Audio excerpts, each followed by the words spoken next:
But it's been a hot couple of months since the Iridori Festival.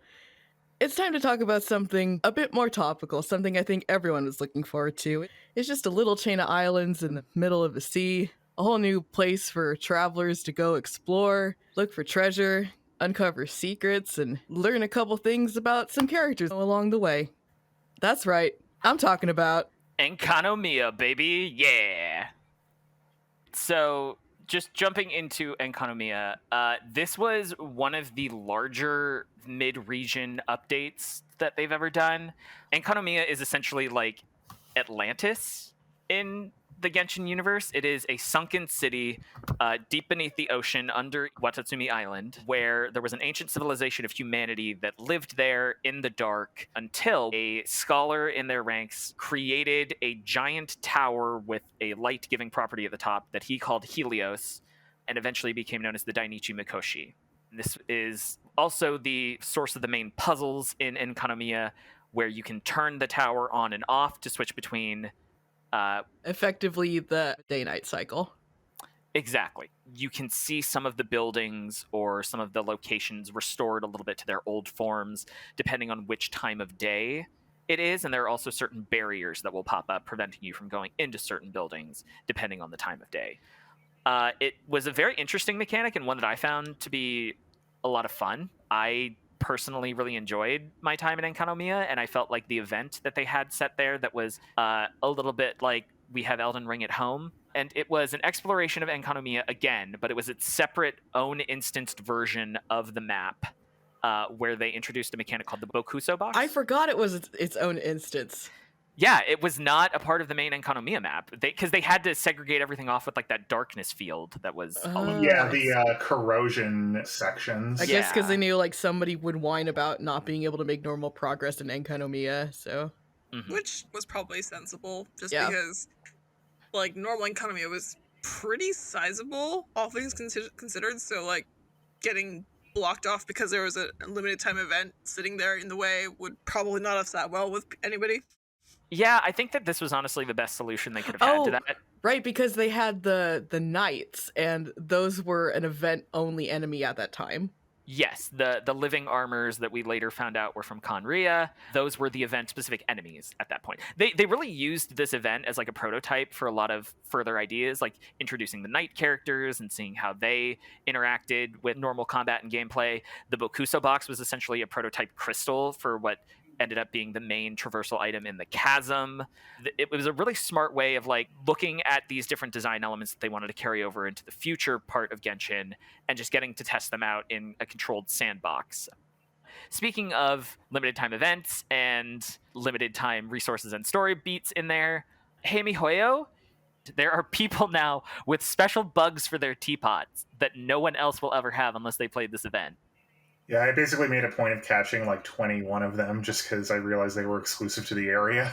Also Snursons. There were a lot of Sneeple in this one. And by a lot, I mean one, which was more than we've ever encountered. Yeah, it was nice to see a Snurson out there, and that was our lovely Shrine Maiden. One of the really fun things about Enkanomiya is that's where they get into comparative mythology, which I love a lot. And honestly, they seemed like they had a really fun time drawing parallels between Greek and Japanese mythoses. Which is pretty bonkers, because that's not a combo we generally see in media. Yeah, and it's like, oh, hey, you're right. They both do have kind of localized patron spirits like Kami or like, the various Nereids and Dryads and stuff. And they both have Shrine Maidens. They both definitely have a tradition of Shrine Maidens. I never thought about that before. Yeah, and in the instance of specifically Enkanomiya, there's also a lot of dual imagery with snakes, because in Greek mythology, snakes are associated with like Apollo and Asclepius, and here in Enkanomiya, it was associated with Orobashi and the Ouroboros, who were both worshipped deities in Enkanomiya. And then in Inazuma's own mythology, Orobashi kind of does double duty because he's Watatsumi, who is the Dragon King who rules over the ocean, but he also plays the role of Orochi as the great serpent that is slain by the thunder god Susanoo, in this case, Raiden. Yeah. And there's also even a bit of a threefer, too, given that snakes are hugely important in Greek Gnosticism as well as certain forms of Gnostic Christianity, meaning that there's just a nice little intersection of a couple different mythological serpents. I believe in the Enkanomiya lore books is where they talk about the profane serpent. I think that loops back into Gnosticism, and it's definitely something that's mentioned in the Battle Pass story that I always skip. About the was it the scholar Abrax? Yes. So there's a Gnostic deity named Abraxas. Yeah. Oh. There's some etymology bit about how the numerical value of Greek letters, which is 365, days of the year. And that's crazy because I knew Abraxas as the name of one of Helios's horses. I assumed that because he was the guy involved with the Dainichi Mikoshi, that was just like a reference to Helios. But knowing that MiHoYo freaking loves mythology, it's probably all relevant.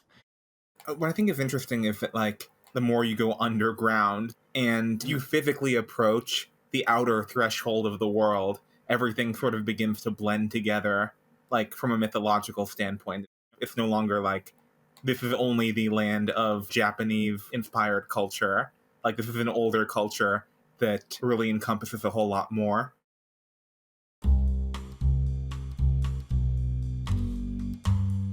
Oh, right. And while we're talking about comparative mythology, you can add Tengu to that equation. Because due to basically a Chinese-Japanese lingual pun, MiHoYo has conflated Tengu with world traveling. For whatever reason, the Japanese word Tengu, referring to this crow goblin rapscallion, comes from the Chinese word Tiango, which means heavenly dog. This has literally nothing to do with Japanese. Tengu is just a completely different mythical being that happens to share the name. It is a cosmic dog. They're associated with like meteors, comets, maybe sunspots, but things in the sky. In Genshin, the meteor or the falling star is associated with the traveler and their ability to hop worlds. So all of that loops back into the Tengu of Genshin are world hoppers.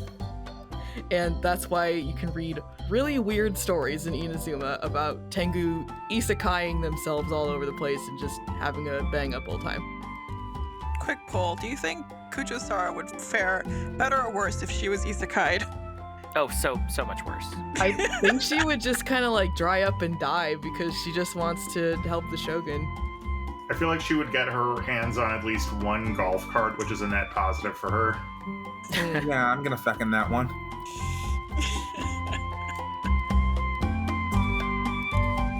Well, and that actually is a great lead-in to kind of the biggest reveal of Enkanomiya. 365 days in a year in a society that was aware of and worshipped the goddess of time, Ishtaroth. Which, holy shit, all that connects really nicely. We go from, hey, here's one of the gods who was vanquished in the Archon War, and these are the people that he left behind. But then that also falls on top of, hey, it turns out this god blew open the entire inner workings of the whole setting of Teyvat by reading a big no-no book that reveals that Celestia came in and fucked everything up. Yeah, this is where we get the information reveal that Celestia, the heavens above, the heavenly principles, are an outside invading force to Teyvat. They are not native to Teyvat. They showed up, conquered the world, and then forced their system on the peoples here. And even then, there's references within some of the books that you find in Enkanomiya to like wars going on between themselves, because there's a reference to the first throne and the second throne, and potentially conflict between those two factions before the passing over of Celestia's command. Oh, so the first throne, because I know the first throne is like the primordial one. Yes. The one that I'm assuming is the Genshin. So the second throne was not Celestia? The second throne is still Celestia. It's like a handover of leadership, it sounds like, though, because it mentions in one of the books. I thought the primordial was the one that was there before Celestia. Based on the reading of the books, it sounds like the primordial one came with Celestia. Oh. I think the second throne is the one that implemented the Archon system. the story, as I understand it from doing all of the reading and the story quests in Enkanomiya, is the Primordial One and Celestia came in. They kind of remade parts of the world. They seeded it with humanity, and they were very responsive and benevolent gods. And then at some point, there was a second throne, a second invasion or group. Oh my of god! gods that Sorry, came I just connected. That's like Greek mythology too. in. It is. It's the Titanomachy. It's the Titanomachy. Yeah. Hey, fun I mean, fact, and not- something that I didn't really know until I read Bullfinch's. Humanity under the Titans' rule was excellent. The Greek view of the world is like everything was great until the Olympians took over, and they are petty and shitty, and that's why our world sucks. So here's the interesting thing, though, is that it's the belief of the scholars that the Primordial One won that war. So we don't know at what point something changed over to where it became a second throne in power and implemented the Archon system. But we saw that the world reacted to this turnover in leadership. We saw just a lot of large. The Archon War is also a symptom of it. Yeah, like what I always assumed were like the gods were the indigenous kind of spiritual beings of this plane of existence, and the Archon War was like, it's musical chairs, we have 7 seats, kill each other or fuck off, and the last 7 get to be the gods. Something happened in terms of the knowledge that they gained and kept here, because there was a important part in the books where they're talking about finding their way back to the world of light above, and the primordial being outlawing anyone who knew the truth from coming back. And so they were actively prevented from leaving until something happened. It doesn't say what it is, but they had to have presumably given up that truth or their ability to spread that truth before leaving. Right. It Which would is be a why huge risk. Orobashi basically made the ultimate sacrifice, because he can't unknow that truth, but he needs to get his people out of there, and pays for it with his life and for being put on a suicide mission. They sure went for a little dabbling of original sin in there too, didn't they? A little bit. It was kind of interesting. There's so many mythological connections to Enkanomiya. I really love it. There was also some parallels too, because the idea was that before the Primordial One showed up, there were 7 elemental dragons that they fought for 40 years. Beating the 7 sovereign dragons was like one of the initial things the Primordial One did. But now there also is like a resurgence of them. And from my understanding, Ajdaha might be one of them.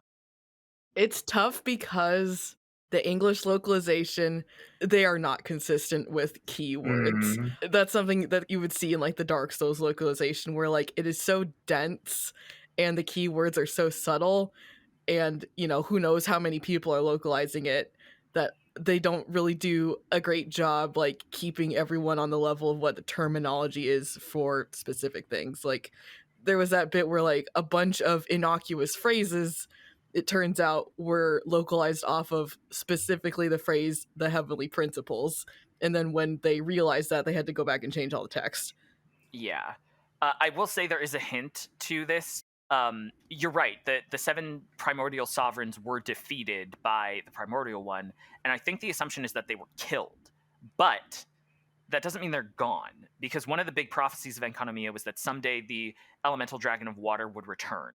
Specifically, they said the water Vishaps have degenerated so much that their sovereign will not be born amongst them. He will be reborn in the form of a human. In fact, our latent sovereign, our sleeping dragon, it's Kokomi. Yeah. It's Kokomi. Yeah. We know it's Kokomi. Can we talk about the parable of the tree, the one that you said is the Kusanali Jataka? Jataka. Yeah.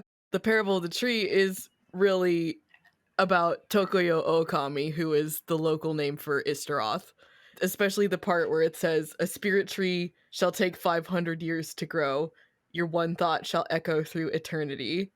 And in an instant, the new tree spirit was a continuation of the past one. For it is the god of moments who is able to take seeds from this moment into the past and the future. Not only is that the sacred Sakura moment in A's second character quest, but I believe it also refers to what happened to the traveler on their encounter with the unknown god. The god of moments is able to take seeds from this moment into the past and the future, and specifically the 500-year interval. I read that as Ishtaroth is the one responsible for the traveler being displaced in time and put into the situation that they are in the events of the game. I thought the god of moments might refer to Makoto because she was the god of transience. Oh, no, they say specifically, they say somewhere else, they're like, Tokuyo Okami, she was every moment, she was the measure of 1,000 winds, she was every second of joy. So she is a collection of moments. The god of moments is specifically her. It just ties back into what we were talking about back in the 2.5 discussion of how, like, space-time fluidity and thoughts of eternity and transience do put the Raiden sisters' concepts more on the level of what a primordial is dealing with. Turns out a big theme in Inazuma is weird time shit, and they just kind of snuck that one up on us. They also do really like their puns. Because, like, I was just thinking, like, Tokuyo Okami, god of the perpetual night. But if you change one character, it's also distant land over or the world of the dead. Whoa! So That's wow. Okay, didn't know that one. Yeah, that's a bombshell. Yeah. and also eternity and forever unchanging. Oh man, So- and that also kind of makes me think of the Mare Javari, which is described as like a dead, windless place. And Ishtaroth is associated with both time and wind. So all this to say is that I really wish they hadn't done Tsurumi Island. Because Tsurumi, it just feels like it's done such a disservice by Tsurumi existing before it. It is the exact same shit, you know, like you go to an island, there's a weird gimmick, there's time stuff, no one is there, it's haunted by shades, you do puzzles, you see remnants of a previous civilization, you learn some things. It's the same shit. My sense is that Tsurumi was more a personal take on it that allows the player to sort of put a face on the time shenanigans. Essentially, Enkonomiya was the exact opposite approach, whereas rather than sort of narrowing it down to a personal story, they kind of blew it up into something that tells you a lot more about what the setting is, as well as the nature and relationship between the sort of more primordial gods and dragons and the contemporary Archons. Yeah, but at the same time, even though they are two different perspectives, it was not a story that needed to be told twice. I mean, yeah. Just because the stories have different goals doesn't necessarily mean one wasn't told worse than the other. I guess they had to set up the ley line thing in order to make A's story land.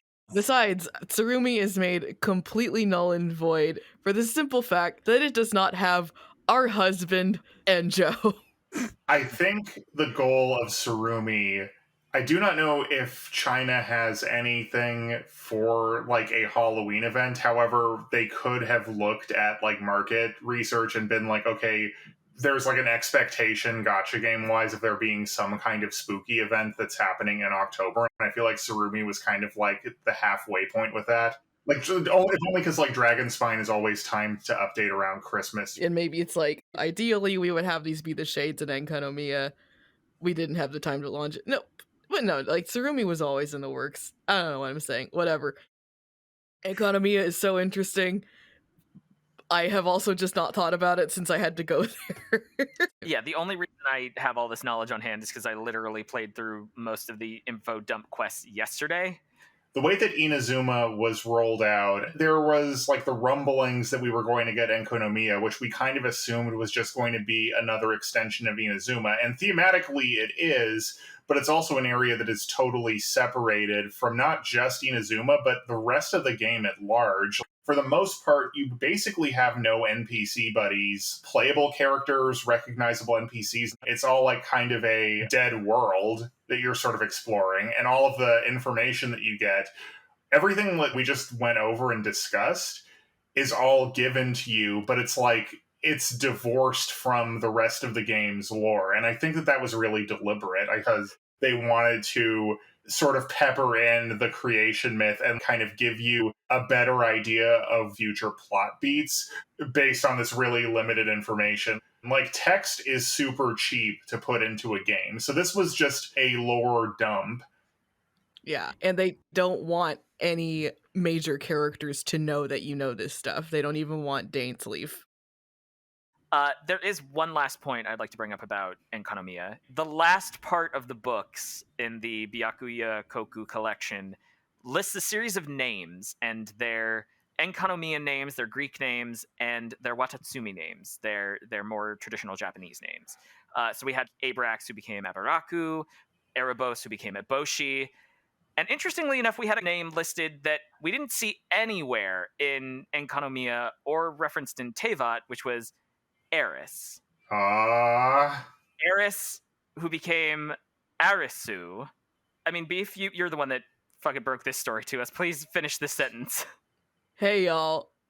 Do you know what the golden apple is? Do you know whose apple that is? Arisu becomes Alice in a more anglicized reading of that name. We have evidence of Alice being a literal centuries or possibly millennia old being who is kind of indicated to be exceedingly powerful compared to the average mortal and even comparable to gods and archons in this world. The god of chaos, she regularly manipulates the Golden Apple Archipelago. For those who are not as familiar with Greek mythology, Eris is known for carrying a golden apple that she would use to sow chaos. I believe the famous story is that she was not invited to a god's wedding and literally beamed the bride in the head with her golden apple upon arrival. And also, the thing was, like, she said, here, this is for the most beautiful. And of course, it turned into a bloodbath. It was a whole thing. They made a war about it in Troy, which isn't here anymore because they lost it. It's also worth noting that Alice's power levels are so great that not only do we know that she's a dimension-hopping troll and introduced the horrid concept of idols to Barbara, an innocent soul, but Alice is the second character to actually take on a narration role, and that was during Aloy's character trailer. My assumption was because they did not want Dainsleif narrating that trailer to avoid any kind of tonal breaks, but Aloy's trailer is narrated from the perspective of Alice. And both are implied to be from other worlds, or at least world travelers in this regard. So we are seeing a very interesting connection here with not just the Genshin like universe origins and powerful beings within it, but possibly links to other worlds via Alice and the invasion of Celestia. I'm so done with Enkanomiya, guys. We have to talk about the castle. All right.